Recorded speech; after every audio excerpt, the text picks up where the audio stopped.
Знамя передается знаменной группе Алданского района, юноармейцам Алданского района для торжественного сопровождения по Алданскому району.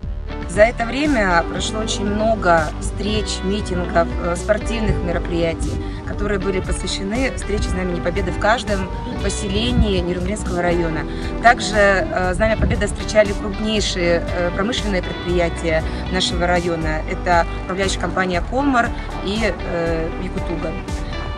Вообще, это очень важное, значимое событие для нашего района, потому что и для каждого человека, поскольку действительно мы то поколение, которое, наверное, последним сможет послушать, узнать о войне из первых уст от ветеранов. В Нерюнгринском районе сейчас проживает 145 ветеранов, из них всего 2 ветерана-фронтовика.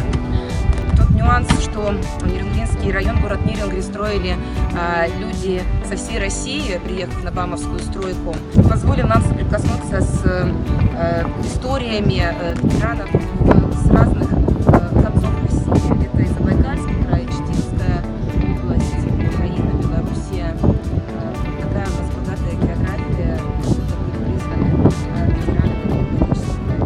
Сегодня у нас происходит мероприятие передачи Знамени Победы от Нерюнгринского района в Алданский район.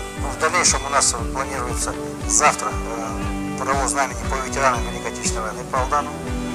В дальнейшем завтра же, получается, в Ленинский населенный пункт поедем, в поселок наш. Потом, послезавтра в городе Алдане непосредственно будет передача Знамени Победы.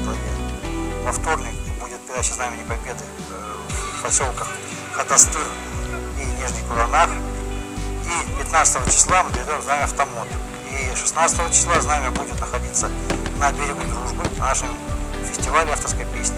И 20 числа будем передавать знамя уже в Мегино-Канталасскому районе.